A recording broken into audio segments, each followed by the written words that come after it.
Hello साथियों, आप सभी का स्वागत है आपके अपने YouTube channel MKS teaching point में। साथियों, बात करेंगे Chhattisgarh BEd versus DEd case के परपेज में। निवेदन करेंगे आप वीडियो को अंत तक जरूर देखें और सभी साथियों को शेयर करें। जो साथी चैनल पर पहली बार विजिट कर रहे हैं तो कृपया चैनल को सब्सक्राइब करके बेल आइकन जरूर प्रेस कर लें और साथ ही वीडियो को सभी साथियों तक जरूर शेयर करें जिससे ये महत्वपूर्ण इन्फॉर्मेशन सभी तक पहुँच सके। जैसा कि साथियों आप सभी को ज्ञात है कि हाई कोर्ट डबल बेंच ने 2 अप्रैल 2024 को फैसला दिया। फैसले में स्पष्ट किया जो बीएड अभ्यर्थी चयनित हुए हैं उनकी नियुक्तियों को निरस्त करने का आदेश दिया और नियुक्तियों को निरस्त करते हुए जो सिलेक्शन लिस्ट है उसे रीअरेंज किया जाए और डीएड अभ्यर्थियों को नियुक्ति दी जाए। हालांकि सुप्रीम कोर्ट का जो फैसला 11 अगस्त 2023 को आया था उस फैसले के बिहाफ पर ही 2 अप्रैल 2024 का फैसला आया। इसके बाद आप सभी को पता है जो 11 अगस्त 2023 का फैसला है उस फैसले के क्लेरिफिकेशन के रूप में एक और फैसला सुप्रीम कोर्ट से आया 8 अप्रैल 2024 को। 8 अप्रैल 2024 के फैसले में स्पष्ट हुआ कि जिन बीएड अभ्यर्थियों की नियुक्तियां 11 अगस्त 2023 से पहले हो चुकी हैं उनकी नियुक्तियां निरस्त नहीं की जाएंगी, उनको ब्रिज कोर्स का प्रशिक्षण दिया जाएगा और साथ ही जिन बीएड अभ्यर्थियों की नियुक्तियां 11 अगस्त 2023 या उसके बाद हुई उनकी नियुक्तियां निरस्त की जाएंगी। आप सभी को इंगित करा दें 2 अप्रैल 2024 के फैसले को सुप्रीम कोर्ट में चुनौती दी गई और सुप्रीम कोर्ट ने भी कहीं ना कहीं हाई कोर्ट के फैसले पर मुहर लगाई, यानी हाई कोर्ट के फैसले को बरकरार रखा। हालांकि इसके बाद प्रयास होता रहा लेकिन निष्कर्ष नहीं निकला, यानी जो आदेश दिया गया था हाईकोर्ट डबल बेंच के माध्यम से कि 6 सप्ताह में सिलेक्शन लिस्ट को रीअरेंज किया जाए, बीएड अभ्यर्थियों को बाहर किया जाए, डीएड अभ्यर्थियों का चयन किया जाए, उसके लिए कहीं ना कहीं इंतजार करते हुए अभ्यर्थियों ने एक लंबा वक्त गुजारा और फाइनली उन्होंने कोर्ट ऑफ कंटेम्प्ट की याचिका दाखिल की। कोर्ट ऑफ कंटेम्प्ट की याचिका में पिछली जो सुनवाइयाँ हुई उनका निष्कर्ष हमने आपको इंगित कराया। संक्षिप्त में हम आपको इंगित करा दें कि 23 तारीख को जब सुनवाई हुई थी तब स्पष्ट तौर पर कहीं ना कहीं 8 अप्रैल के फैसले का जिक्र हुआ था कि 8 अप्रैल का फैसला किन बीएड अभ्यर्थियों की नियुक्तियां निरस्त न करने का कहीं ना कहीं उससे निष्कर्ष निकल कर आ रहा है। तो साथियों, जो आपकी ये सुनवाई हुई कोर्ट ऑफ कंटेम्प्ट की 6 तारीख की, उसमें बड़ा निष्कर्ष निकल कर आया क्योंकि 8 अप्रैल के फैसले को भी कोर्ट को अवगत कराया गया और साथ ही कोर्ट को कहीं ना कहीं स्पष्ट तौर पर सारे तथ्यों से अवगत कराया गया और फाइनली जो आदेश आया वो आप सभी के सामने है।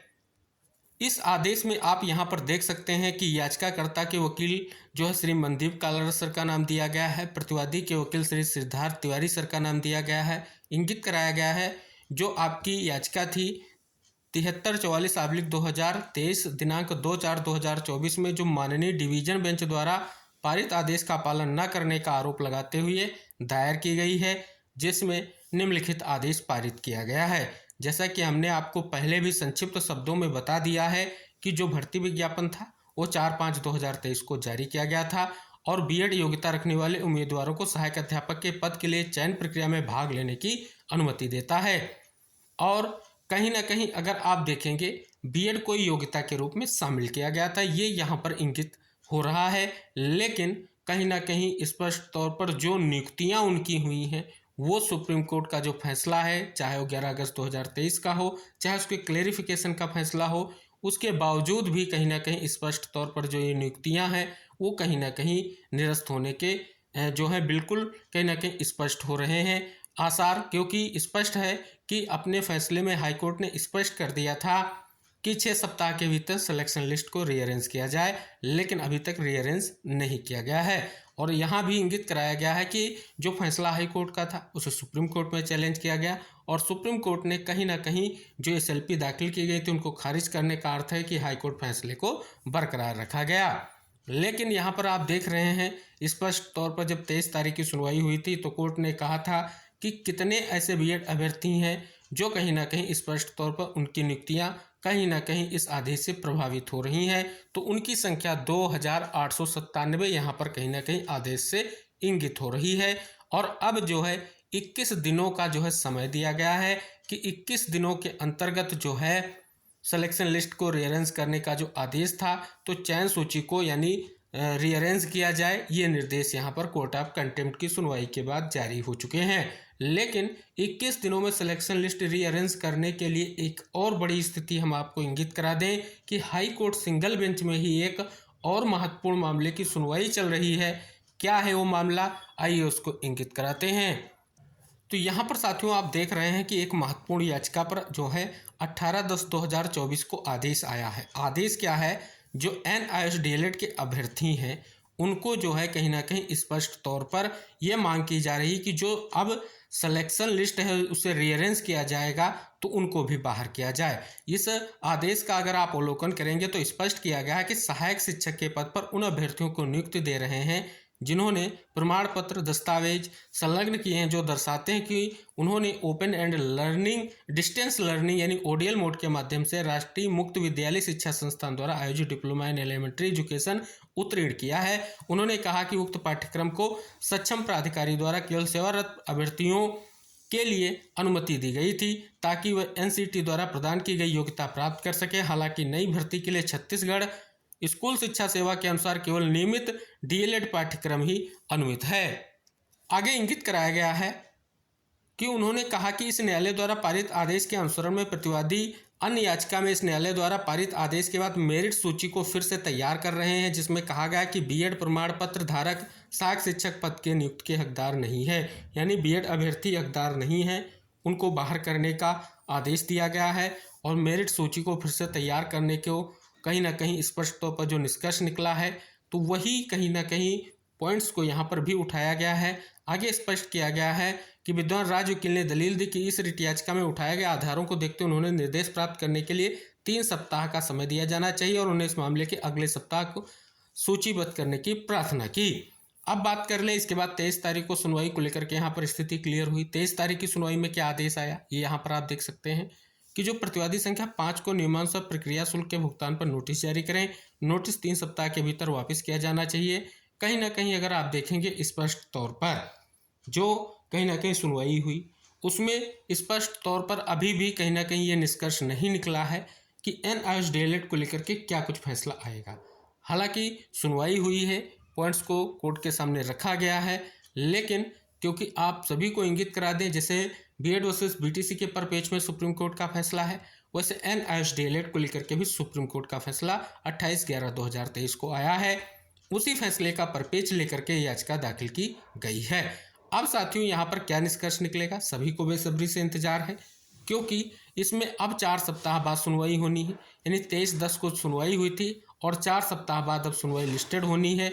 यानी स्पष्ट तौर पर कहीं ना कहीं एक बहुत बड़ी स्थिति आप सभी के सामने है कि जो ये NIOS DLED को लेकर के ये केस दाखिल किया गया है क्या इसका महत्व रहेगा, क्योंकि एक तरफ BEd अभ्यर्थियों को लेकर के जो सिलेक्शन लिस्ट है वो रीअरेंज करने का आदेश दिया जा चुका है।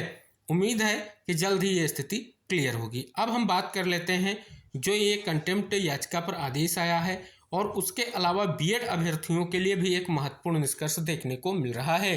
देख सकते हैं साथियों यहाँ पर क्या आदेश आया है, उस आदेश को पूरी तरीके से यहाँ पर डिफाइन किया गया है कि क्या आदेश है और क्या स्थिति है। तो देख सकते हैं स्पष्ट तौर पर जो सिलेक्शन लिस्ट को रीअरेंज करने का आदेश दिया गया है, शीर्षक दिया गया है पूर्व आदेशानुसार DEd उम्मीदवारों की सूची बनाने हाई कोर्ट के निर्देश। तो देख सकते हैं स्पष्ट तौर पर पूरी स्थिति क्लियर कर दी गई है। जो 2019 के प्रावधान है उनके अनुसार सिलेक्शन लिस्ट को रीअरेंज किया जाए, ये सभी पॉइंट्स यहाँ पर क्लियर किए गए हैं। यहाँ पर भी देख सकते हैं कि प्राइमरी स्कूलों में DEd वालों की नियुक्ति 21 दिन में निकाले सूची अवमानना याचिका पर 28 नवंबर को होगी अगली सुनवाई। तो देख सकते हैं स्पष्ट तौर पर पूरे भर्ती प्रोसेस को यहाँ पर स्पष्ट करते हुए कहीं ना कहीं सभी महत्वपूर्ण तथ्यों को इंगित कराया गया कि भर्ती विज्ञापन कब जारी हुआ, छत्तीसगढ़ स्कूल शिक्षा भर्ती एवं शैक्षणिक नियम भर्ती 2019 में संशोधन की सूचना दी गई थी, साथ ही 10 जून 2023 को परीक्षा होनी थी। यानी सभी पहलुओं को यहाँ पर विविध रूप से इंगित कराया गया है। अब यहाँ पर देख सकते हैं एक विशेष पहलुओं को कहीं ना कहीं इंगित कराते हुए सभी तथ्यों को इंगित कराया गया है कि 4 मई 2023 को 6500 पदों पर जो है कहीं ना कहीं भर्ती विज्ञापन जारी किया गया। इसके बाद अगर आप देख रहे हैं कि स्पष्ट तौर पर जो फैसला था सुप्रीम कोर्ट का उस सभी तथ्यों को यहाँ पर इंगित कराया गया है। BEd अभ्यर्थी कितने जो है इस आदेश से कहीं ना कहीं प्रभावित हो रहे हैं, यानी उनकी नियुक्तियाँ निरस्त हो सकती हैं, वो यहाँ पर इंगित कराया गया है। और सुप्रीम कोर्ट ने जो एक बड़ी चूक मानी है नियुक्तियों को लेकर के, वो भी यहाँ पर आपको इंगित कराया गया है कि सुप्रीम कोर्ट ने देवेश शर्मा के मामले में 11 अगस्त 2023 को दिए गए निर्णय में प्राइमरी स्कूलों में सहायक शिक्षक नियुक्ति के लिए सिर्फ डीएड वालों को ही पात्र माना था। इसके बाद एनसीटी यानी national council for teacher education ने 4 सितंबर 2023 को सभी राज्यों के मुख्य सचिव को सुप्रीम कोर्ट आदेश की जानकारी दी। इसके आधार पर कार्रवाई करने को कहा। इसके बाद भीड़ की नियुक्ति कर दी गई, जबकि इसकी जानकारी विभाग के अधिकारियों को भेजी जा चुकी थी। यानी अधिकारियों की गलती का खामियाजा बीएड करने वालों को भुगतना पड़ेगा। ये कहीं ना कहीं आप देख सकते हैं, ये सुप्रीम कोर्ट ने भी एक बहुत बड़ी गलती जो है मानी है नियुक्तियों के परिपेक्ष में। अगली जो खबर है, जैसा कि आप सभी को पता है, जब कोर्ट ऑफ कंटेम्प्ट की सुनवाई हुई तो एक महत्वपूर्ण जो है कहीं ना कहीं पहलू पर चर्चा हुई। वो पहलू था जो बीएड अभ्यर्थी चयनित हैं कहीं ना कहीं उनके माइग्रेट को लेकर के। अब यहाँ पर देख सकते हैं लिखा गया कि हाईकोर्ट ने बीएड डीएलएड मामले में सुझाया रास्ता। कहा बीएड वालों को निकाले बिना डीएलएड वालों को दे दी जाए नियुक्ति। बीएड व डीएलएड अभ्यर्थियों के बीच विवाद मामले में हाईकोर्ट ने रास्ता सुझाया कि हाईकोर्ट के जस्टिस एन.के. व्यास ने बीएड अभ्यर्थियों को नौकरी से निकाले बिना ही डीएलएड डिग्री वालों को नियुक्ति देने की बात कही। बीएड और डीएलएड विवाद मामले में अब अगली सुनवाई 28 नवंबर को होगी। हाईकोर्ट ने पूर्व में बीएड डिग्रीधारी शिक्षकों की नियुक्ति को अवैधानिक बताते हुए भर्ती निरस्त करने का आदेश दिया था। हाईकोर्ट व सुप्रीम कोर्ट ने बीएड डिग्रीधारी शिक्षकों की नियुक्तियां निरस्त के बाद भी राज्य शासन से इस पर कोई आदेश जारी नहीं किया है। इसके चलते बीएड डिग्रीधारी शिक्षक नियम विरुद्ध तरीके से 1 साल से ज़्यादा समय से पदस्थ हैं। हाईकोर्ट के आदेश का पालन नहीं होने पर डीएलएड अभ्यर्थियों ने हाईकोर्ट में न्यायालय की अवमानना याचिका दायर की है। याचिकाकर्ताओं की ओर से कहा गया कि हाईकोर्ट और सुप्रीम कोर्ट के आदेश के अनुसार बीएड डिग्रीधारी सहायक प्राइमरी स्कूल में पढ़ाने के योग्य नहीं। कोर्ट ने इनकी नियुक्ति निरस्त कर डीएलएड अभ्यर्थियों की नियुक्ति देने का आदेश दिया है, लेकिन इसके बाद भी कोर्ट में आदेश का पालन करना न्यायालय की अवमानना है। तो इस प्रकार से देख सकते हैं कहीं ना कहीं माइग्रेट करने की बात की गई है, लेकिन उस पर निर्णय कहीं ना कहीं अंतिम रूप से जो लेना है वो सरकार को लेना है और कोर्ट ने कहीं ना कहीं सुझाव दिया है। लाइव वीडियो में आप ये देख सकते हैं। तो आई होप जो महत्वपूर्ण पहलू थे आपके इस कोर्ट ऑफ कंटेम्प्ट आदेश के और साथ ही सुनवाई के बाद स्थितियों के, तो कहीं ना कहीं सारे तथ्यों को हमने इस वीडियो के माध्यम से आपको इंगित कराया है। इस विस्तृत विश्लेषण को आप वीडियो को अंत तक देखते हुए सभी साथियों तक शेयर करें, और जो साथी चैनल पर पहली बार विजिट कर रहे हैं तो कृपया चैनल को सब्सक्राइब करके बेल आइकन प्रेस कर लें। नेक्स्ट अपडेट जो भी होगी हम आप तक शेयर करेंगे। तो हम मिलते हैं नेक्स्ट अपडेट के साथ, तब तक के लिए बाय बाय, टेक केयर साथियों।